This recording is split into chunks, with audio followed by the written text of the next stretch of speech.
Science a la Instituto de Investigación Estable, the participants coming from different neuroscience related Perfecto. institutions. From Uruguay, Argentina, Brazil, Chile. And then we talk about the participants. Me imagino que la SAN querrán bajarlos, discutirlo y tener una posición oficial. Entonces, la verdad que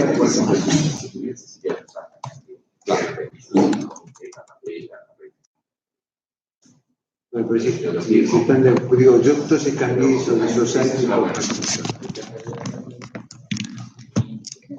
So this slide. Okay, it's already on.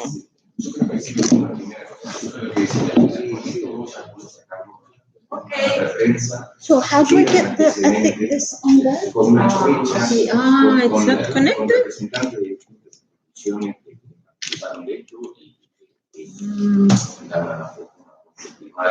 It should be. Do you want me to put it on this computer? Shall I get? But this.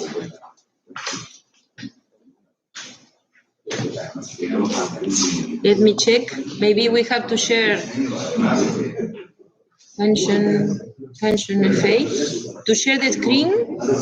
Yeah. Function F8. Oh, I don't know. Because I don't know. You do. Okay, here. Okay. Duplicate. Okay, cool. Maybe this is why.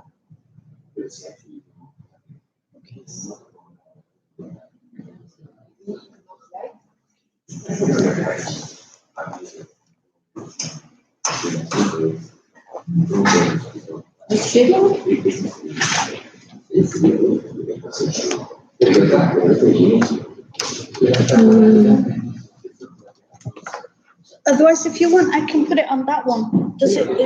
From here, I've got it on here. But this is not okay. We can check if it connects with this, but it should connect with this.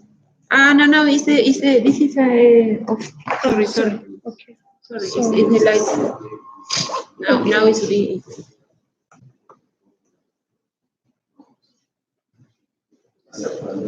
Okay, now we need.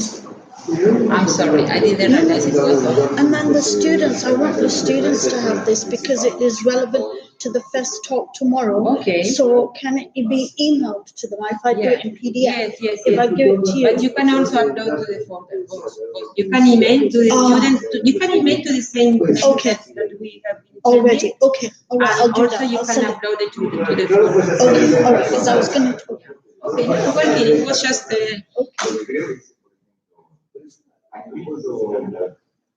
Okay, and so. So. Simplemente una clave.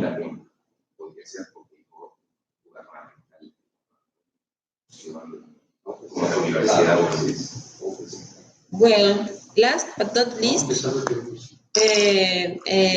I would like to introduce to Huma Shah, that has already come to the previous edition of the course Training Mind Evolution, and now is going to talk about the ethics of artificial intelligence and ethics in the context of a Latin American initiative. Yeah. Very important. So, Huma, thank you very much for coming. Thank you for inviting me again. Thank you very much to Maria and Maria's colleagues for the, all the effort, no sleep and. Remind me if we take pictures.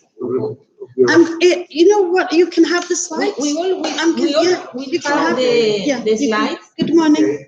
You can have the slides. Yes, of course, because it is.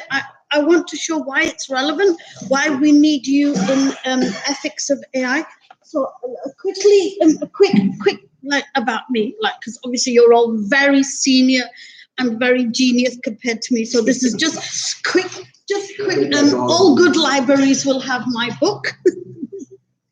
Okay, now, so there's three main points that I want to give in today's talk. There's so much to talk about in ethics of artificial intelligence, but in the context of the human brain and how human beings are being manipulated, as I mentioned about Brexit, Trump, and even Pakistan, India, Trinidad, Tobago, how the brain. So I want to talk about three main issues today outside of elections and politicking: privacy, bias, and gender perspective. Apologies for gender perspective. I have to be female, so I'm going to give gender perspective as well. Okay. Can I say something? Yes, you may. Neuroscience.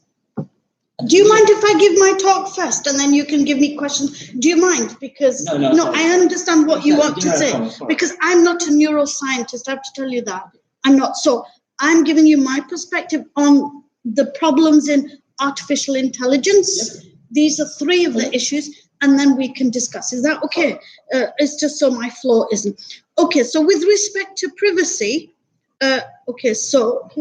privacy, there are serious concerns about our privacy from nascent artificial intelligence approaches. I mentioned about Brexit, Trump, and this is about the misuse of artificial intelligence technologies, machine learning applied to big data sets being our data, information about us humans.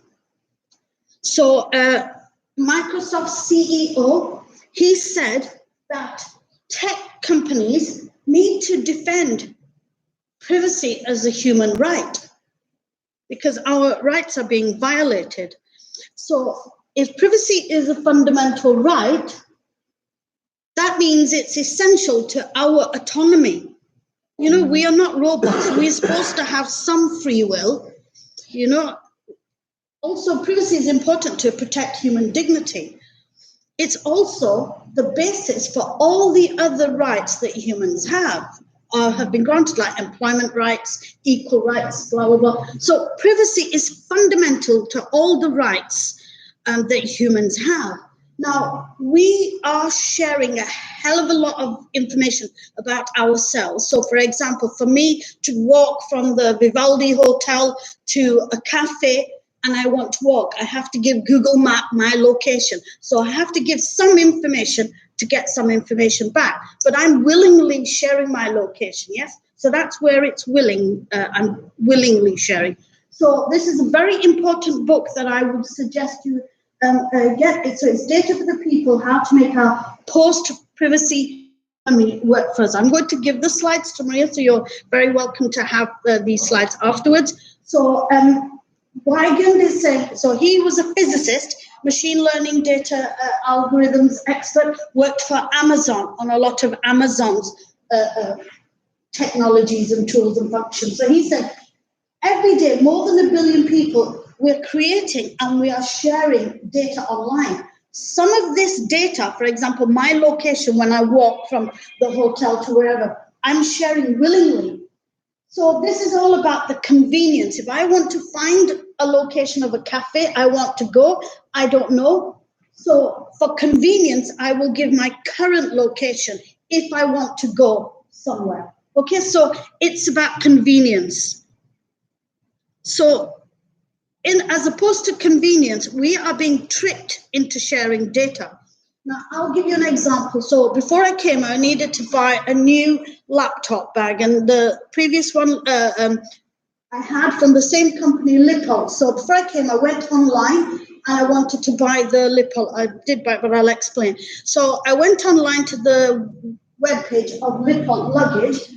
Before I can even see any products, it's telling me, look, before you even enter, it's asking you to accept. But it's not telling me what, accept what. It's not telling me anything. So when you dig deeper, you come to the privacy policy. So in other words, you can't even see the product. And this is not only Lippo, this is happening too much now. So you click on privacy, and the point I'm trying to make here is it's not easy for the person if you have a lot of time. Obviously, I was doing this for research for this talk, but say for ordinary people who have not got time, are they going to search this? Well, it's a huge document, like a legal document. And when you go down and share, Lippo tells you that they provide a service and they collect personal information. And they find personal information as information that identifies you. Look at the information. They want your name, your gender, your birthday, your postal address, email address, IP address, credit card, profile picture. Why do they need my picture when all I want to do is buy a suitcase? Why do they want my birthday? I'm not going to buy a suitcase every birthday. You know, social media, travel information, you know, so this is, but when you dig deeper, this is not just the only privacy issue. It collects information on your name, blah, blah, blah, through cookies. So when you go to websites, cookies are placed on your computer, your laptop. The thing is, it doesn't, these websites, all websites, whether it's BBC, Guardian, Lippo, it doesn't make it easy to find out why do they have to put the cookie on your computer, laptop, tablet. Why do they have to do that? What is the purpose? What does it benefit to me? What is the benefit to me, the consumer, the customer? Okay, that cookie can extract a hell of a lot of data about you, about us, without our consent, unless you spend a lot of time going through the company's website cookies, privacy information. You don't realize how much information, and I'll show you.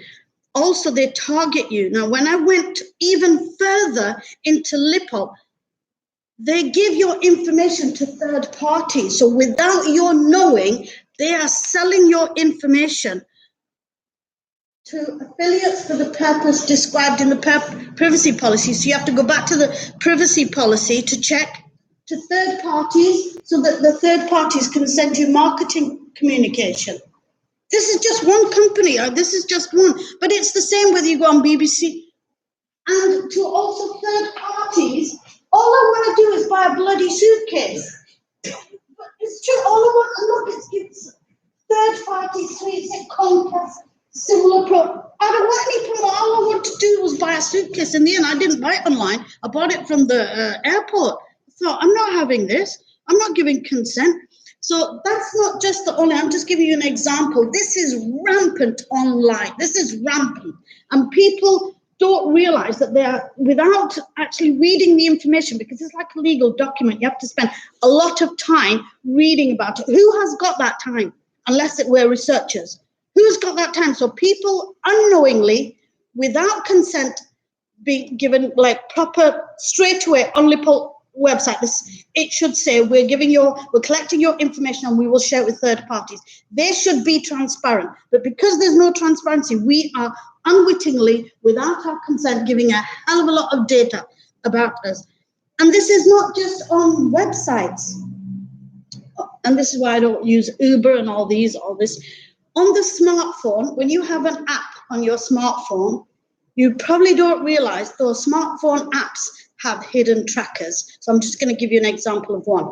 So this company called Babylon, so they were ex-Googlers, so they're working with the UK National Health Service to provide online connection with a doctor through the app. So through the app on your mobile phone, you could talk to a doctor. Oh, how very nice. 24/7, I can talk to a doctor. How very, very nice. Yes. Look at these embedded trackers in the app. There's embedded trackers. So when you download an app, it does not make it transparent that there are hidden trackers. What are the hidden trackers? Well, on this one, Babylon, which is supposed to be about healthcare. Yeah, it's about health. Why has it got Facebook login? Why does a healthcare app have Facebook login? And this is just one app. You know, this is rampant what is happening in apps and websites. Our privacy is being compromised on the basis of convenience, you know, which is shocking. It's really shocking. What do you mean login is the password for login?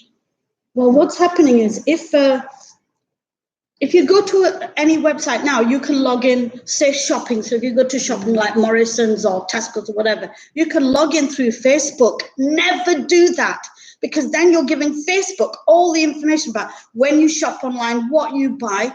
But what I'm saying is, you know, on websites, it will tell you, or it will ask you, do you want to log in via Facebook? But this is in an app. When you've downloaded an app, it doesn't tell you. You have to go underneath. Who has got time to go underneath unless you're a researcher? what are they doing with that data? What are they doing with our information? So, and we're being manipulated. I'm sorry, we are being manipulated. So we have to be careful. So another big issue is privacy and gate. China is using facial recognition at a massive scale. So China AI company Waitrix, they say that they can identify you through your gait, the way you walk. And the reason they're trying to do that is to, find on the basis of terms. So they say the China company Waitrix AI, they can identify humans based on their gait features, how you walk. So everybody should walk like, the ministry should walk. So this is their justification. They say that gait recognition fills the market gap of long distance identification in public security. So they've made this a security issue. But how do I know that I don't walk like a terrorist? There might be a Muslim terrorist who walks and looks like me. And do you understand? They could be. I'm sorry. Is it 100% accurate? How do we know? So this is, again, our privacy being compromised because it means that we are being surveilled everywhere we go. Okay, so look, this is what they say. Look, so they can deny you entry if they feel that your gate is of a terrorist, so you can be denied if you're going somewhere. So this is China, and China is using facial recognition on a massive scale.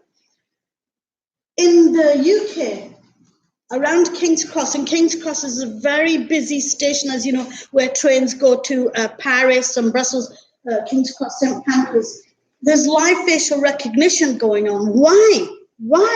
Why are they surveilling people? I mean, it's a very, very busy train station. So the UK Information Commissioner's Office, they're very concerned. They're saying scanning people's faces as they lawfully go about their daily lives in order to identify them is a potential policy that should concern us all. Especially if it's being done without, why is it being done? Why are they not telling us?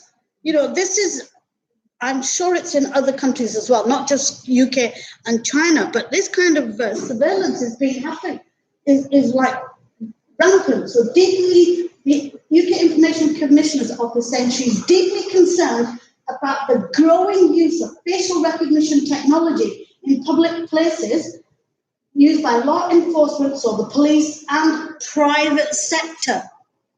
So private sector, so buildings around, you can have these slides afterwards, you can have these slides. But yeah, so the private sector is surveilling us. Why? What is there for? Security. That's their excuse. Now, medical information and privacy. So this was a big scandal a couple of years ago in the UK. There's a peer-reviewed paper about it. It's about the collaboration between Google's DeepMind. People will know about Google's DeepMind, the AlphaGo algorithm that beat the South Korean Go champion. So Google's DeepMind did a collaboration with the London Hospital. It's a very big, one of the largest National Health Trust hospitals in the UK. It's in Hampstead, London. 1.6 million patients' records went from the hospital to Google without the patient's consent and without anonymizing the data. So without asking the patients, they were kidney patients, 1.6 million patients' records went out of the UK to Google. I mean, I'm sorry, it's disgraceful. We have data protection acts. So this is a big scandal. DeepMind, they announced its work with the hospital in 2016, and it was the AlphaGo algorithm. So they were using the AlphaGo algorithm to look at patients' data on kidneys to see if they could identify information. That's all well and good. The application of machine learning, big data, that's all well and good. But please ask patients consent. Ask them why. They took very sensitive information about the patient, such as are they gay, you know, all sorts of information that is none of Google's business. It went out of the UK to Google in America. So no mention was made about the contract that they made. There was no mention about how much data was going to be shared. In the end, it was 1.6 million patients' data. That's a lot of data. And if you think of what is the data, all on each of those 1.6 million people, all their information like name, date of birth, place of birth, you know, like sexual orientation. So that's a hell of a lot of data points that went out of the UK to Google. I mean, I think that is shocking. I think this is the hospital that their data protection officer should have done more. So this is a peer-reviewed paper called Google's DeepMind and Healthcare in the Age of Algorithms. It's in the Journal of Health and Technology. It's open access, so you can download it. So there's a link there. So our medical information is compromised in the name of progress, technology applied to healthcare. It's a lot of bullshit. I'm sorry. It's really bad. Okay, so there must be laws in place to prevent this. There must be laws. So the EU has brought last year, 25th of May, 2018, the General Data Protection Regulations. So the EU brings regulation, then it's up to the 28 countries within the EU to enact the regulations in their law, and the UK did enact the regulations in the 2018 UK Data Protection Act.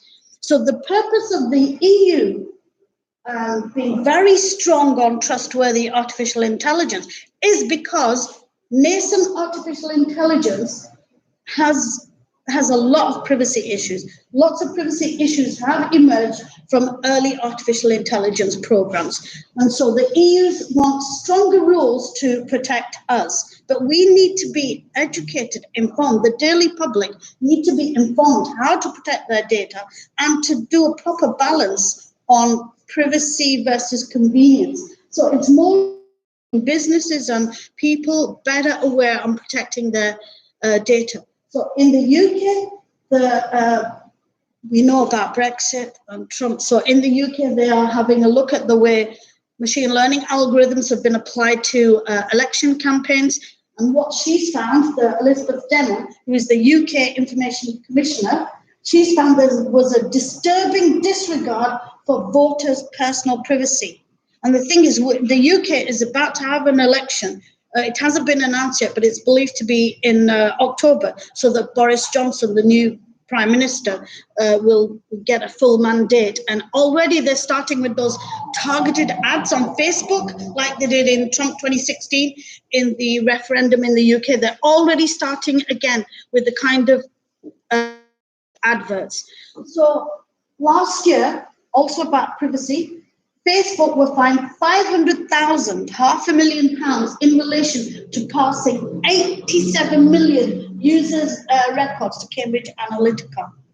So the UK Commissioner's Office, so it wasn't America, it was the UK who fined Facebook £500,000.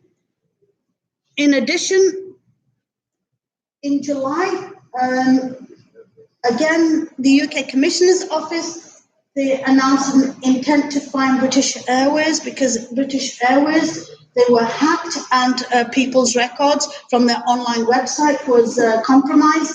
So 183.39 million. And that's because the General Data Protection Regulations now gives that kind of power to the Information Commissioner's Office to put big fines ahead of corporations who don't look after our data. So British Airways, again, because it was personal data of customers of British Airways whose data was stolen from the British Airways website. So that's a little bit, just a little picture about privacy issues. Of course, there's a hell of a lot more, but I'm now going to move to bias, another issue in artificial intelligence. So some algorithms are discriminating against some sections of society. It's been found. This is not like fear or scaremongering. It is a fact. Bias has emerged in artificial intelligence applications. So one is in America, they use a software, an algorithm to it's like a legal judge, a robot judge. And what the algorithm was doing, it was sending black people to jail longer than white people. So the algorithm was based on data, but in America, you know, let's not talk about politics, but we can't help avoiding more black people are in jail in America than white people for crimes that if white people did them, they probably wouldn't go to jail. So the algorithm is based on data of people who are arrested. So based on data which is already got inherent bias because of the way society is, so then the algorithm was sending black people to jail for longer than white people. So this is, again, misapplication of machine learning algorithm to data sets. The data set it's where the problem is. The data set, the data that's collected has the problem. Another issue is Google had to remove, oh, you can't see it properly, they had to remove, anyway, when you looked for gorilla, it was showing black people. So there was a bias in, I don't know if you can see it. So there's a black man, a black woman, and the algorithm has identified them as animal gorilla. So they had to remove. Again, this is the problem of the data set. You know, when you're collecting data, this is again the problem is who is collecting the data, who is writing the algorithm and not checking. So Google were embarrassed. They had to remove this image labeling technology algorithm because it was misapplied. So that's not just about black people. We also have an example where the New Zealand's online passport renewal system. So this gentleman was trying to renew his online passport in New Zealand. So he's obviously a New Zealand citizen. The algorithm kept rejecting his application, kept rejecting because they said your eyes are closed. The data set is the problem. I mean, I can't understand it. How can the data set not have a vast, you know, I'm sorry, but the world is not full of just white people. There are some of us color and some Chinese and some black people. So get them in the data set. So his passport, his application kept being rejected because it was online. The algorithm said your eyes are closed. So so this is biased because the data set is biased because it's not diverse, because diversity is like a dirty multiculturalism, a dirty word. Okay, so that's about bias, and I've just chosen a few things, but now I'm going to move to gender perspective. I know because I'm going into your time, so I'm just going to make it quick because again there is a problem in algorithms that affects females. So it is an important perspective because if we're building robots, so embodied artificial intelligence is robotics, right? So if we're building robotics, we need to have the gender perspective. So when I went to Silicon Valley for a conference, 2017, so this was the service robot in San Jose Airport. Why she got a female face? Why? Why does it need to have gender? Why? So why does it have to have female? And this is not just, this is a really big problem. So this is where it comes to the question, are female bots trustworthy? Because when robotics are being developed where it's a service robot, like a receptionist or information robot in a shopping mall, like the one I showed you at the airport, it's female. When they're developing robots that are for heavy lifting, the body is muscular. So what's happening is that robotics is being stereotyped. So the mind of the robot, we need you neuroscientists to collaborate with roboticists to say, what are you doing? What are you doing? Do you understand? How are you thinking that a service robot or a carer robot or a shopping mall airport robot needs to be female, but a heavy robot has to be muscular male? Why? Why are we stereotyping robots? So we do need neuroscientists. So I'll give you another example. So IKEA, Swedish furniture company, this is now a long time ago, more than 10 years ago. They were one of the first to put in a chatbot on their website. And again, it's female. So there is value. What Anna, so she was a virtual agent, you could talk to her all the time. So in other words, if you wanted to say, I'm looking for a bed, instead of saying bed, you could say, hi, Anna, I'm looking for a children's bed. So you could do it as a conversation. So what she did, the benefit was, and so this was the figures given to me in 2005, the return of investment on this early AI was 200%. So you can see these companies are going to increase the usage of chatbots, increase sales from IKEA's online catalog, and reduced the costs for IKEA, people ringing in. So you can see there is value in having these, but why is she female? Why is she not a cute little doggy or a cat? No, do you know what I mean? Who thought that female, this is what I'm saying about 20 years ago, it's because somebody said that women are more trustworthy. How do we know that? Where's the evidence? We need to find evidence. So my issue is with robots, and fantastic research has already begun by anthropologist Jennifer Robertson, and I've got the book with me because I wanted to show you. Maria Robo Sapiens. So she's written this book about the problem. What she's found is that in Japan, which is one of the major developers of robots, they are very much into stereotyping robots. And of course, it depends on your society. If your society is that the woman is better off being a mother, cleaning the house, do you know what I mean? Like if you think like Saudi Arabia, Sophia the robot, she was given citizenship. Sophia the robot was given citizenship. What does that mean? Can she drive a car? Because women only were allowed to drive a car this year in Saudi Arabia. So what does it mean? So these are big issues. And what Jennifer found is that robots embody ideas and notions of the relationship in humans between sex, gender, and sexuality. How the mostly male, see, this is the problem, mostly male roboticists, the robot labs around the world is mostly men. How did they design an attribute? And this is not being against men. This is just a fact that roboticists are mostly men. So how do they perceive what the robot should look like? So if it's like an earthquake robot, earthquake rescue, so we need children to design it to think what should it look like. Not male roboticists think, okay, so it's an earthquake rescue robot, so it should look like a firefighter or, a man. Why? We need to really seriously think about these things, because we don't want to then produce the next society, the next generation, where girls don't do physics because men still think physics is for men, like that guy, Alexander Strumier at CERN, who said physics was invented for men. Anyway, robot gender effectively reproduces a sexist division of gendered labor. This is Jennifer Roberts. So what we're doing is we're perpetuating ideas of women's jobs and male jobs in robots. Why?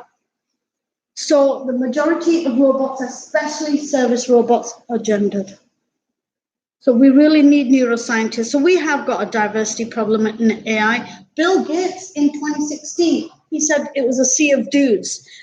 And I can see this on a daily level. When I teach my class, 312 students, less than 12% girls. It is a sea of dudes. It really is a sea of dudes. There's not enough girls in computer science and AI and robotics. And I think it can be taught in school, but it needs to be taught in an interesting way through arts and history. You cannot do science, technology, engineering, and mathematics without history. That's what I believe. You need, because everything, all technology is developed for the age, for whatever is needs, whatever is needed. So it needs history and art infused, and I think that would make it more interesting. But that's just an idea. If it's just taught AI and robotics through coding, computer programming, it might, feel like a very boring, dull thing for girls. Well, I'm not a computer programmer. I didn't come into this through programming. So that's really it. So this is the idea then, and we've already got Reading University because they have all the MRI machines and all that. So we want to look at neurocorrelates of trust in gendered AI. Are female robots more trustworthy? So let's have a look. Let's do a study. So we are trying to now get funding. We're going to put a proposal together, and we're going to have a look at this. So this was basically why I wanted to talk to you neuroscientists and brain scientists about this. So thank you very much for.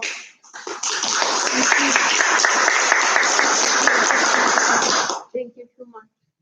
One thing that I was thinking while you were presenting is usually is kind of we are attributing to artificial intelligence a problem that in fact is not the artificial intelligence, Exactly. but the people that select the data or instruct the program to recognize that features as something and others as others. So, I mean, it's a kind of projection, like in psychology, we are projecting the problem to the machine, but it's not the machine problem. It's not the machine. Yeah, because the machine is not conscious. It's not. Machine is not. What I'm saying is that there isn't diversity, and everybody knows this in artificial intelligence. There isn't enough diversity. There isn't enough blacks, minority girls in artificial intelligence, computer science, and robotics. There isn't the diversity. But what I'm saying is, even if you don't have diversity, for heaven's sake, think about the data that you're collecting. Because it's not a big problem, is it? You just expand your data. That's why it's called big data. Well, make it big then. Don't just have, so it is, you're right. It's a society problem that we are not dealing with. I don't think it's a big problem. How you just get some Chinese the shape of their eyes. I mean, in the UK, we now have, public toilets where they have, dispense automatic soap. Does it recognize our color of skin because we're not white? Yeah, so because the testing of, certainly. I had an experience which I would like to share with you. Yes, please. It's stupid, but I was part of a jury of a huge number of applications for the Society for Neuroscience Travel Award. And at one point they ask you, as a judge, if to point if the person is from a minority, from the gender, and then at one point I got many applications from people from Asia, which I cannot identify if they are male or female. Yeah.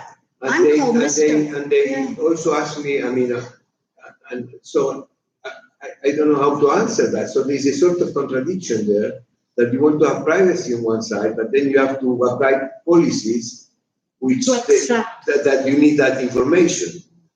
It's very, for example, in Latin America, we always in our CV we put our age and our gender. We put our age, we put normally our date of birth. It's like that for years. I still do that because it was from my original CV. Of course, in those applications, there was no gender, there was no age. So I didn't know if I was supporting somebody who was 60 years old. Okay, so that's our contradictions. This is it. It's if you are asked, so for example, there's very few women in AI, so I'm often referred to as Mr. because my name, because I'm not going to, I was born in Pakistan, I'm not going to Pakistan for a conference where they would know this is a female, there is no Huma male, it's female. But normally it's like America or Europe, so it's Mr. So I have to say, I'm female. But what I'm saying, I'm sharing that. Do you understand? I'm sharing that I'm female because when I go to the conference, I don't want them to expect a man and a short woman comes. Do you understand? So I'm sharing that. So I have to share. So what I'm saying is, though, as Weigand, as the guy who wrote the book, we have to share some information. So if it's for travel, I have to give my date of birth. If I'm applying for a job, of course I have to give my CV. Now, age shouldn't, I think age shouldn't be asked because we are living in an ageist society. And I'll give you an example. The EU, big, trustworthy artificial intelligence initiative, they invited people by age, but because I'm 61, I'm considered I'm no longer going to contribute to society because I'm 61. So I wasn't going. I was not allowed to go. What the hell? What the hell? I'm sorry, I'm just 1 or 2 million euro EU grant with my ideas of a 60-year-old woman. But do you know what I mean? So we don't have age because there are sexes. I'm also an EU reviewer for projects. So when you review projects, you're not supposed to, know the project people. One proposal, they put a picture of the team and they said, we're all under 40.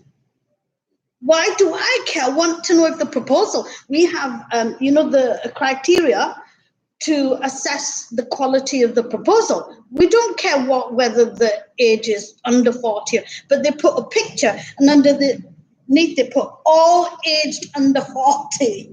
So for me, gender and age is a big thing because I'm an old middle-aged woman now. So it's a really big thing for me that, if I have to give my age, then I will give it. If somebody asks me, I'll say, none of your business. Sorry, what's age got to do with anything?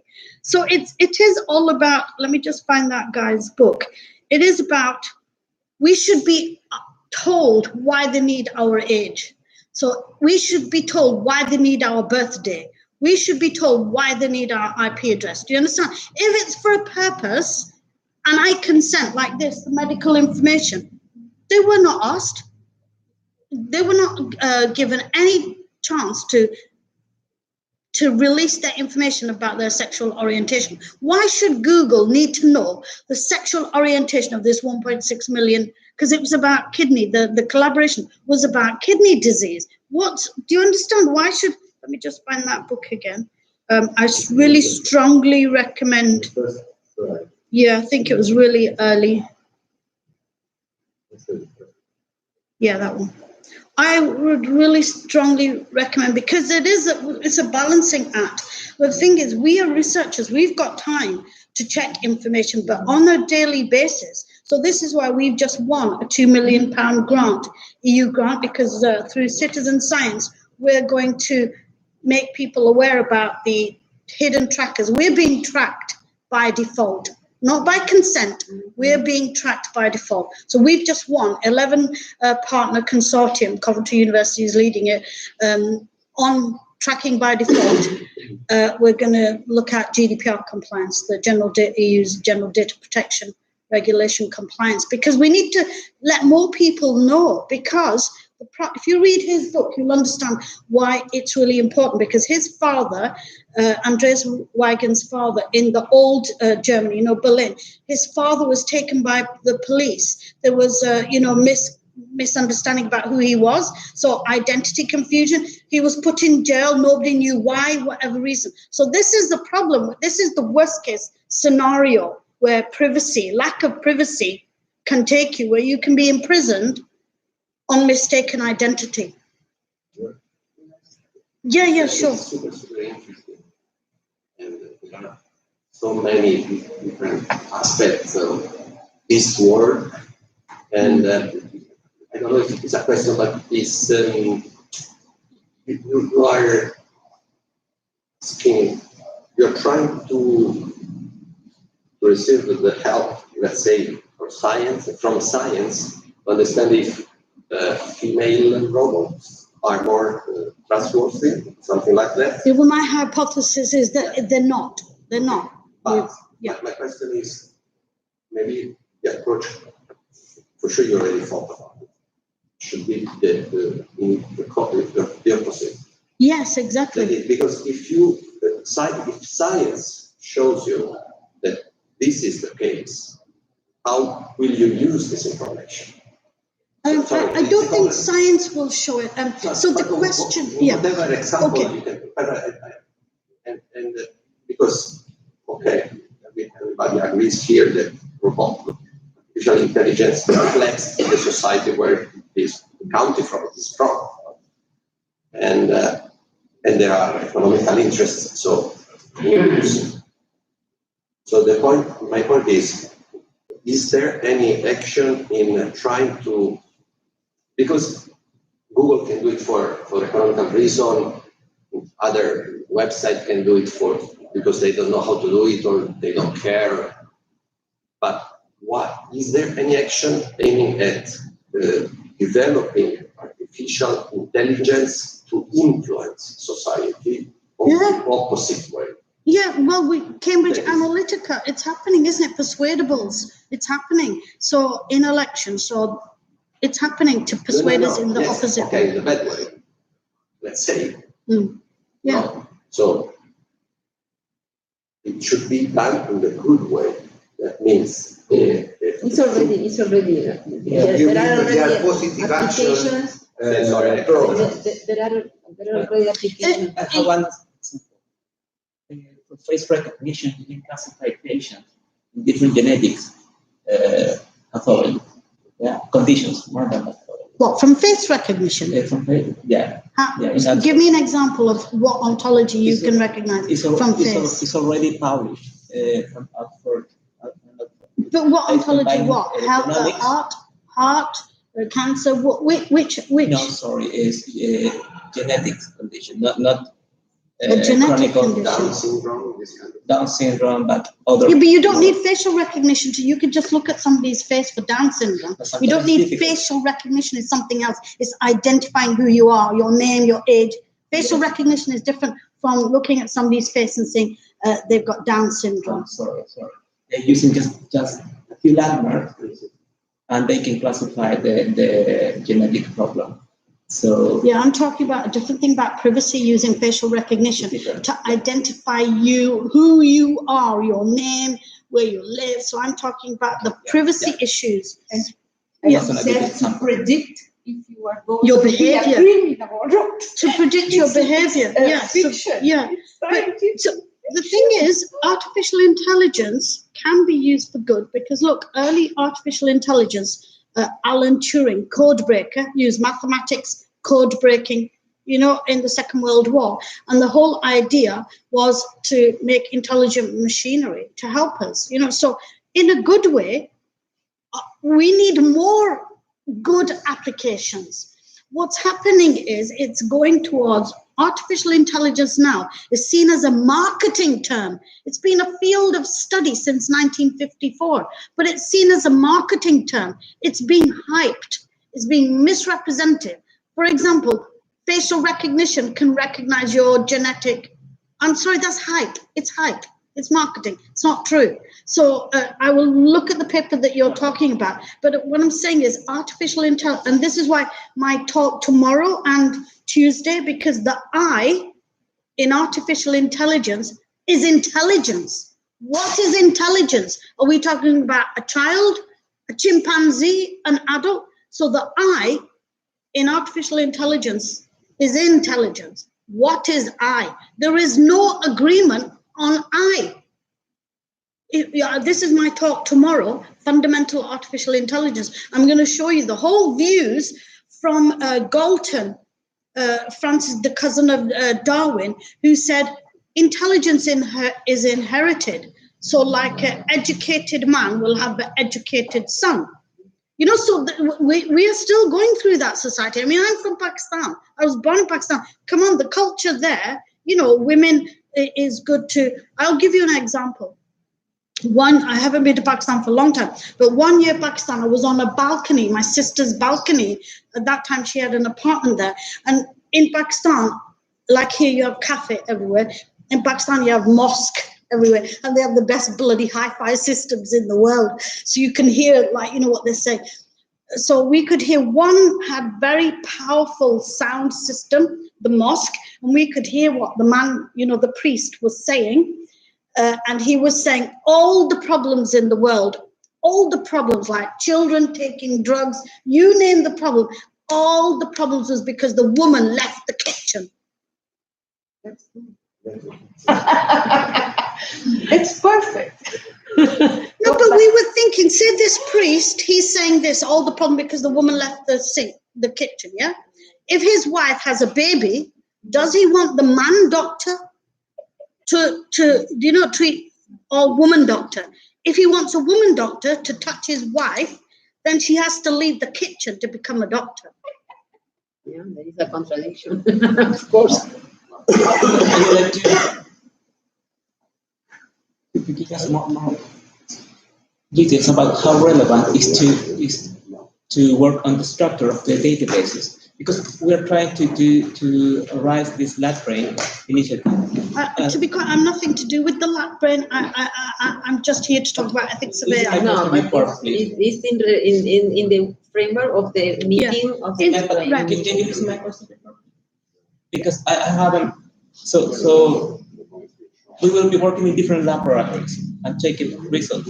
So how important is to put these results in a database that should be comparable, trustable, and Okay, we're talking at different purposes. So I'm talking about when you're collecting data yes, on people, the data needs to be wide, not just white people. It needs to involve Chinese people, black people, females. So you're looking, I'm not talking about, so what I'm saying is that, research teams in artificial intelligence, so data analysts, they need to have a neuroscientist involved.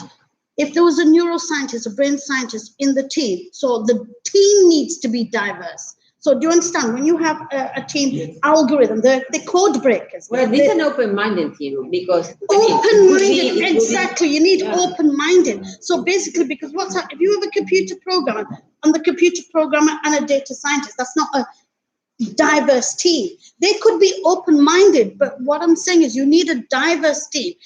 So it needs artists, it needs historian. I'm saying you have to. So for example, we just submitted to the EU and won 2 million. That team is diverse. So the next team, the project that we're doing about the gendered robots, we want to have an even wider team of neuroscientists, and we've got Reading University involved because they've got like a brain embodiment lab. So we're talking cross purposes. So what about the information theory approach? Because if you have if you use information theory approach to what? To the database. Of course it has an information theory approach to it. Exactly. So if you get conclusion from this, Right, can I just tell you, it's the people, like Maria is saying, it's the people in the team. You understand that even if information theory, you still need to have a broad mind. That if you're collecting information for facial recognition through an airport, you need to have the common sense to know that people going through the airport are going to be short, tall, children, adults, black, white, male, female. Do you understand? So for the facial recognition, but that is not my question.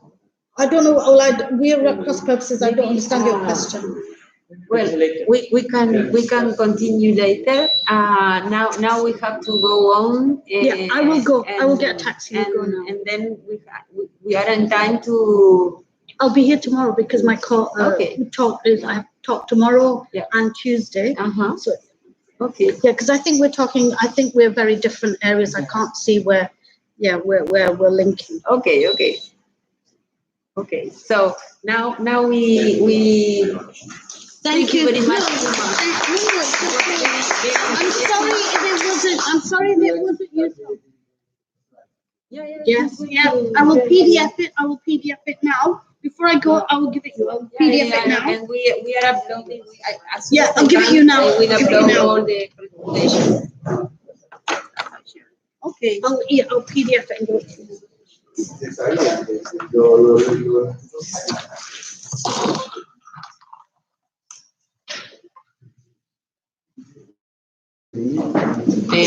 Acá.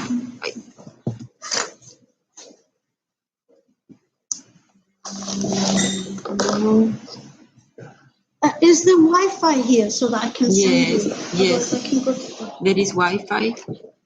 Okay. HDMI. Y lo vamos viendo en la pantalla. Perfecto.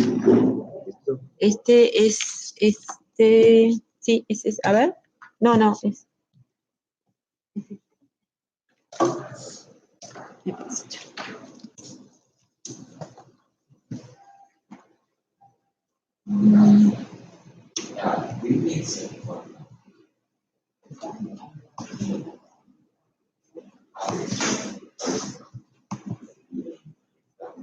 No.